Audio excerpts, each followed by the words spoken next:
Friends, welcome to our channel learners. आज हम पढ़ने वाले हैं विज्ञान, जिसमें केमिस्ट्री पढ़ेंगे, क्लास 11th की, चैप्टर फर्स्ट, रसायन विज्ञान की कुछ मूल अवधारणाएं। तो इसको हम नोट्स के साथ पढ़ेंगे बिल्कुल अच्छे तरीके से। आपको बहुत अच्छा लगेगा। अगर आपको वीडियो अच्छी लगे तो लाइक, शेयर एंड सब्सक्राइब करना बिल्कुल भी ना भूलें। तो हम देखते हैं रसायन विज्ञान का डिफिनीसन कि रसायन विज्ञान कहते किसे, इसकी परिभाषा क्या है। तो रसायन विज्ञान की परिभाषा हम देंगे, मैं जूम कर लेती हूँ। तो रसायन विज्ञान अणुओं और उनके रूपांतरण का विज्ञान है। यानी कि रसायन विज्ञान में हम अणुओं और उनके कुछ रूपांतरण के विज्ञान को पढ़ते हैं। यह न केवल 100 तत्वों का विज्ञान है, अपितु उनसे निर्मित होने वाले असंख्य प्रकार के अणुओं का ही विज्ञान है। मतलब कि हमारे पास जो 118 तत्व हैं, केवल ये उनका ही विज्ञान नहीं है। इनसे हम जितने प्रकार के अणु, यौगिक, कंपाउंड्स जितने भी बनाते हैं, ये उन सभी का भी विज्ञान है। अब हम थोड़ी इसकी दूसरी डिफिनेशन देखते हैं जो थोड़ी ईजी है। ये तो अपनी किताब NCERT में लिखी हुई थी, इसको देखते हैं अब हम। ये थोड़ा सही डिफिनेशन है कि विज्ञान की वह शाखा जिसके अंतर्गत द्रव्यों के गुणों और संरचना, संगठन तथा द्रव्यों की रासायनिक क्रियाओं का अध्ययन किया जाता है, रसायन विज्ञान कहलाता है। मीन्स विज्ञान की वह शाखा जिसके अंतर्गत हम किसी पदार्थ के गुण के बारे में, उसकी संरचना के बारे में, वह किन किन चीज़ों से मिलकर बना है, उसकी रासायनिक अभिक्रियाओं के बारे में पढ़ते हैं, उसे रसायन विज्ञान कहते हैं। तो आई होप कि आपको रसायन विज्ञान की डिफिनेशन समझ में आई हो। अब हम थोड़ा देखते हैं कि रसायन विज्ञान मतलब कि एक पूरा विज्ञान है, उसको अलग एक शाखा के रूप में रसायन विज्ञान किसने बनाया। तो रॉबर्ट बॉयल जो थे, वो रसायन विज्ञान को एक अलग शाखा के रूप में बनाए। और फिर हमारे एक ब्राज़ीलियस जी थे जो ग्रैंड फादर ऑफ केमिस्ट्री कहे जाते हैं, मतलब केमिस्ट्री के पितामह कहे जाते हैं। और लेवोसियो, जिनको हम फादर ऑफ मॉडर्न केमिस्ट्री यानी कि आधुनिक विज्ञान की आधुनिक केमिस्ट्री के पिता कहते हैं। तो अब आगे हम देखते हैं रसायन विज्ञान का महत्व, कि आखिर रसायन विज्ञान का महत्व क्या है, हम इसे पढ़ते क्यों हैं, इसका उपयोग कहाँ कहाँ करते हैं। तो हम देखेंगे कि वर्तमान समय में रसायन विज्ञान का अत्यधिक महत्व है। इसने हमारे जीवन को सुविधाजनक एवं आरामपूर्ण बनाया है। तो सही बात है। वर्तमान समय में हम देखते हैं कि रासायनिक विज्ञान का प्रयोग करके हम कृषि के क्षेत्र में करते हैं, जैसे कि हम पीड़कनाशक बनाते हैं। आगे हम देखेंगे हमारे दैनिक जीवन में प्रयुक्त अधिकांश वस्तुएं जैसे दवाई, भोज्य पदार्थ, बहुलक धातुएं, कांच, साबुन, वस्त्र आदि रसायन विज्ञान की देन है।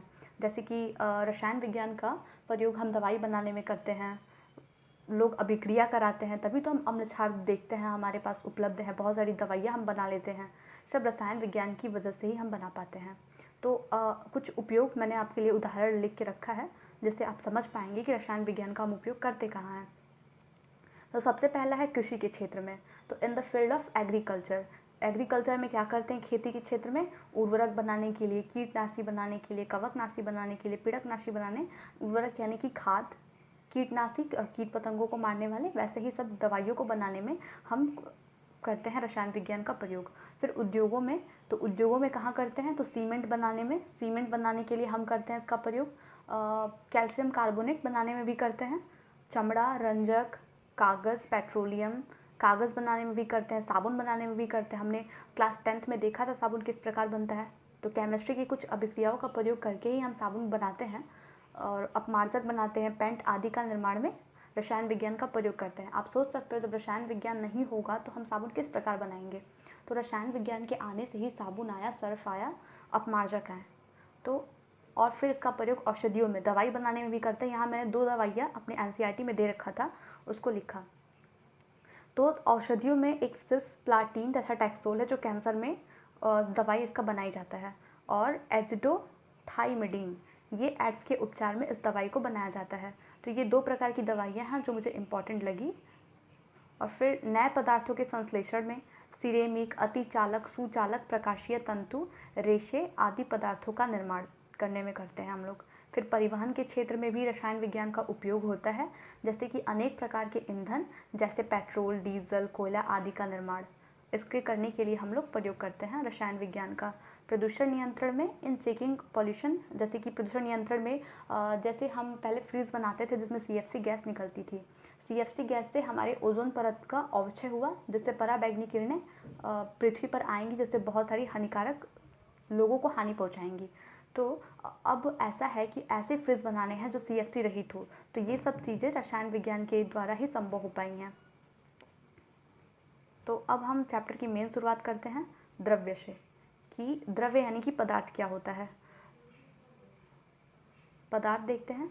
तो द्रव्य वह है जो स्थान घेरता है, जिसमें द्रव्यमान एवं भार है, जिसका अनुभव हम अपने ज्ञानेंद्रियों द्वारा कर सकते हैं, जैसे पेन, पुस्तक, मकान, जल आदि। तो द्रव्यमान और भार में अंतर होता है।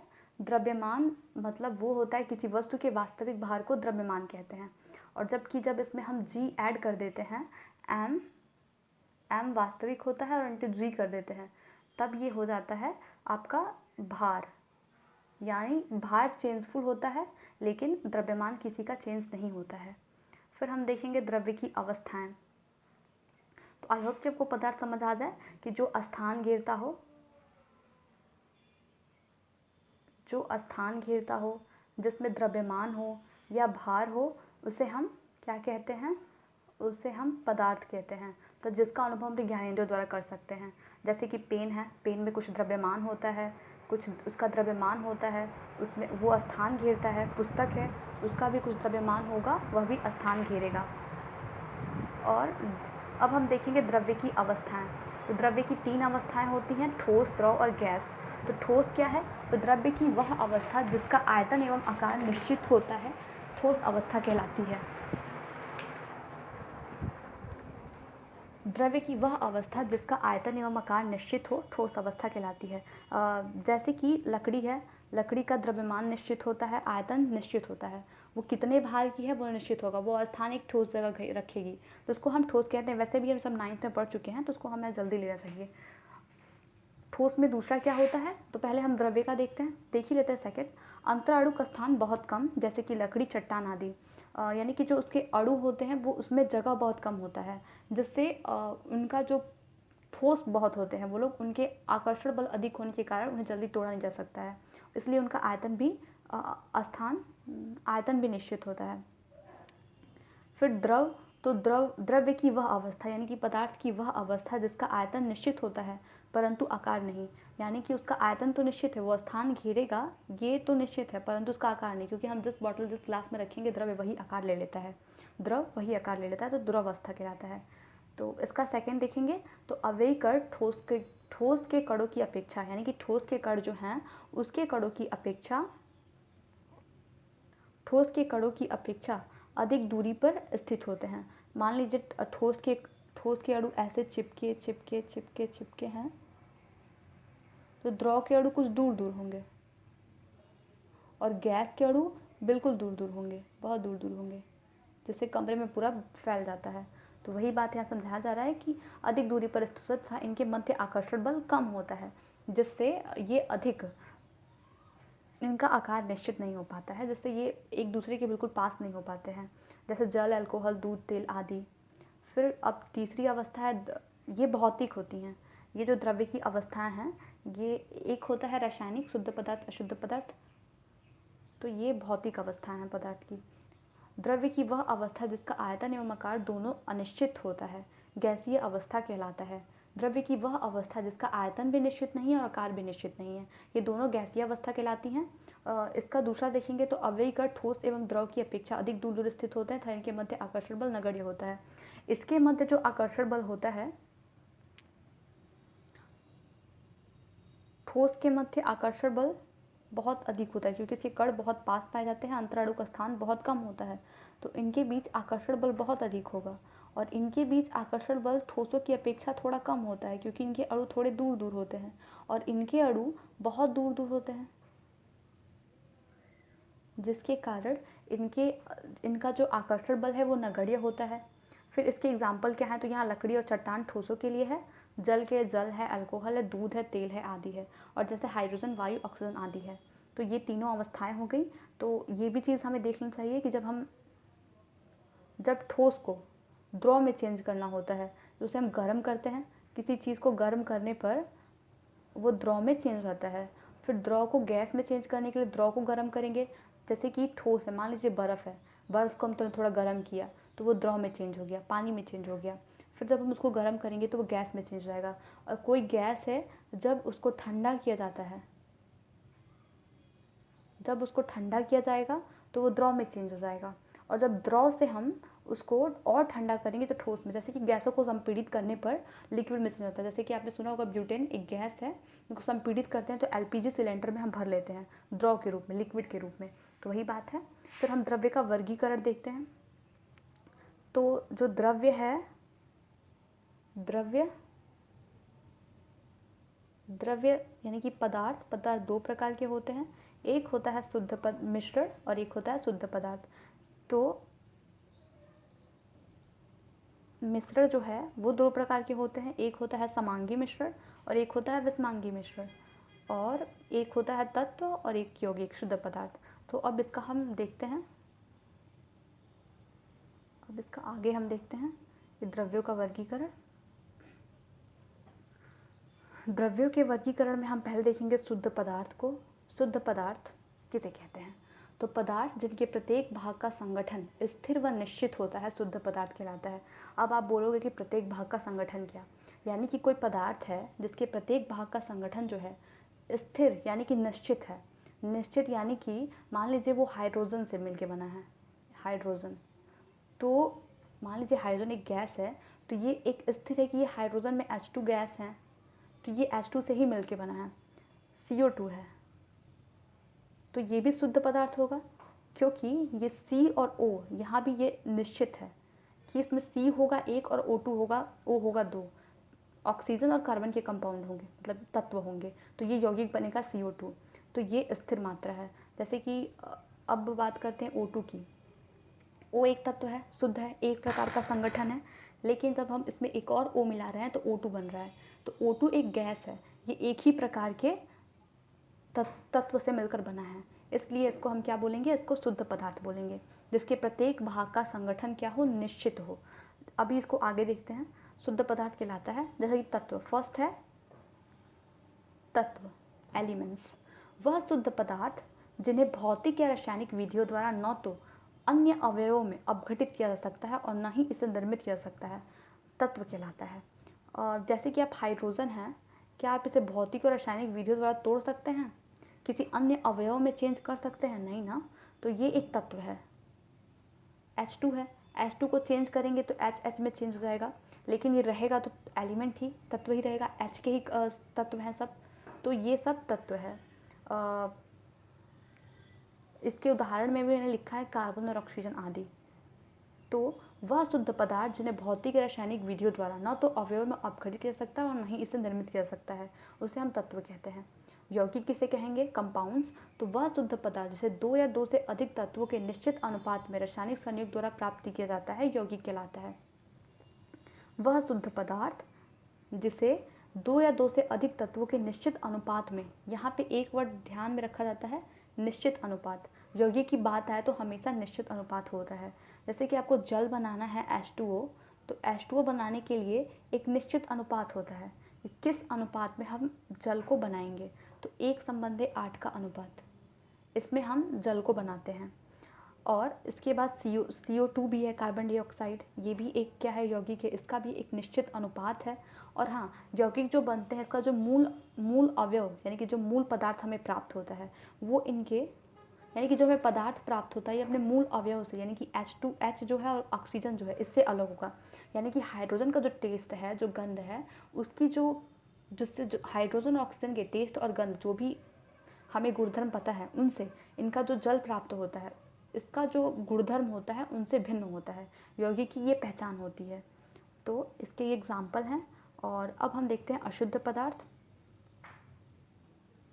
अशुद्ध पदार्थ में हम देखते हैं अशुद्ध पदार्थ या मिश्रण, जिसको हम मिक्सचर भी बोलते हैं, दो या दो से अधिक तत्वों या यौगिकों को किसी भी अनुपात में मिला देने पर प्राप्त द्रव्य मिश्रण कहलाता है।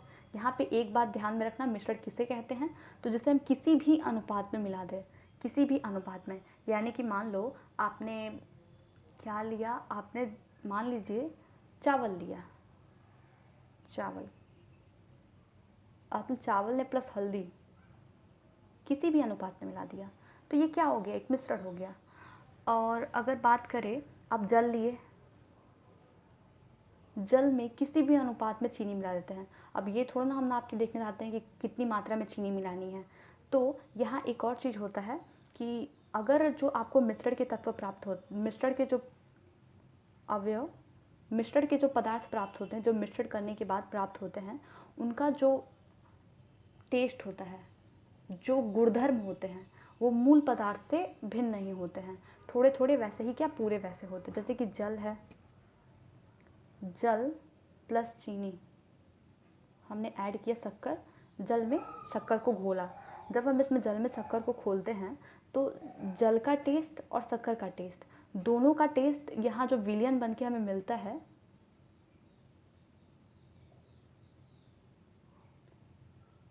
विलयन में हमें मिलता है, दोनों का टेस्ट हमें विलयन में मिलता है।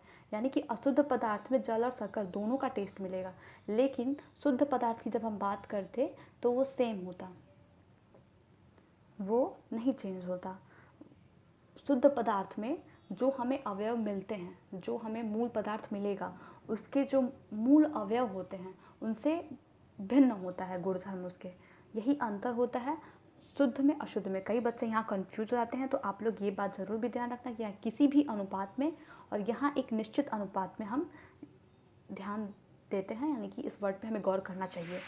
समांगी मिश्रण अब हम देखेंगे। जब किसी मिश्रण में स्थित अवयव का मिश्रण के प्रत्येक भाग में अनुपात समान हो तो इसे समांगी मिश्रण कहते हैं। यानी कि कोई मिश्रण है, जैसे कि अभी हम चीनी और जल का ले रहे थे, शक्कर और जल का मिश्रण, तो शक्कर प्लस जल का अगर मिश्रण ले हम, तो इसमें जल के विलयन में, यानी कि जल जो है ये ग्लास है, इसमें ग्लास में पानी है, इस पानी में चीनी जो घुलेगी प्रत्येक भाग में समान रूप से घुलेगी। कहीं भी ऐसा नहीं होगा कि थोड़ा बहुत घुल गई कहीं नहीं घुली। प्रत्येक मिश्रण में आपको जल और चीनी का जो विलयन मिलेगा वो एक समान रूप से पूरे विलयन में वितरित होंगे। तो इसे हम समांगी मिश्रण कहते हैं। अगर समान भाषा में देखें तो जब किसी मिश्रण का संगठन एक समान होता है, समांगी मिश्रण कहलाता है। जो इसके पूरे भाग का संगठन है, मिश्रण का जो संगठन है ग्लास में, अगर वो एक समान है तो समांगी मिश्रण है। तो समांगी मिश्रण के कुछ उदाहरण वायु। हाँ, एक बात आती है कि वायु को विषमांगी मिश्रण कब कहते हैं, तो जब वायु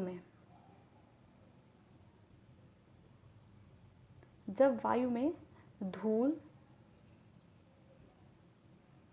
धुएं आदि के कण मिले हो, तब इसको हम विषमांगी मिश्रण बोलते हैं। क्या बोलते हैं? विषमांगी मिश्रण। जब वायु में धूल और धुएं मिले हो तो हम इसको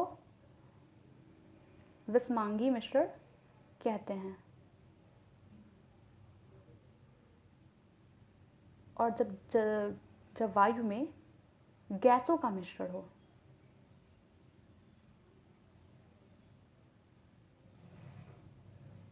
गैसों का मिश्रण हो, तब हम इसे समांगी मिश्रण कहते हैं। ये बात आप लोग ध्यान रखिएगा कि वायु में जब गैसों का केवल मिश्रण बोले तो समांगी होगा, अगर धूल धुएं का मिश्रण आएगा तो इसे हम विषमांगी मिश्रण बोलते हैं। वायु हो गया, जल में नमक का विलयन आदि, इसे हम क्या बोलते हैं? समांगी मिश्रण। और फिर अब हम देखते हैं विषमांगी मिश्रण। जब किसी मिश्रण में अवयव का मिश्रण प्रत्येक भाग में समान न हो, या ये भी देख लेते हैं कि जब किसी मिश्रण में अवयव का मिश्रण प्रत्येक भाग में समान ना हो, यानी कि कोई मान लीजिए फिर हमने जल ले लिया, इस ग्लास में ग्लास भर के जल ले लिया, इस जल में हमने डाल दिया बालू, बालू के कण डाल दिए,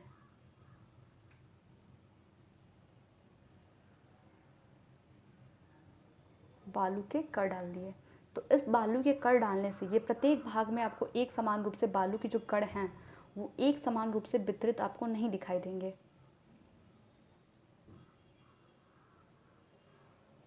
एक समान रूप से आपको वितरित नहीं दिखाई देंगे, वो कहीं ऐसे नीचे बैठ गए होंगे, है ना, तो एक समान रूप से आपको वितरित नहीं दिखाई देंगे। तो इसको हम बोलते हैं विषमांगी मिश्रण। ऐसा मिश्रण जिसमें प्रत्येक भाग का संगठन एक समान ना हो, एक समान ना हो, उसको विषमांगी मिश्रण बोलेंगे। तो जब किसी मिश्रण के प्रत्येक भाग का संगठन एक समान नहीं होता है तो उस मिश्रण कहलाता है विषमांगी मिश्रण कहलाता है। जैसे बालू एवं लोहे का मिश्रण।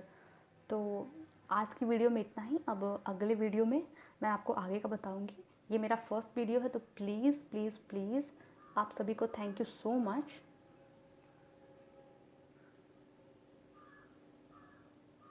Thank you so much. और आप इस वीडियो को लाइक ज़रूर करें और मुझे कमेंट में लिख के बताएं कि क्या मैं अगला पार्ट जल्दी बनाऊं। तो मैं अगला पार्ट बनाऊंगी। इसके लिए जितने लाइक होंगे, जितने कमेंट्स होंगे, आपको नोट्स चाहिए तो इस नोट्स को पॉज कीजिए, लिखिए। तब तक मैं टेलीग्राम चैनल लिंक बनाती हूँ और उस पर इसको डाल दूँगी। तो आप लोग प्लीज़ वीडियो को लाइक शेयर एंड लाइक कीजिए, शेयर कीजिए, सब्सक्राइब कीजिए। उसके बाद कमेंट कीजिए कि क्या आपको इसके अगला पार्ट चाहिए, नेक्स्ट पार्ट चाहिए, ताकि मैं बना सकूँ। Thank you so much.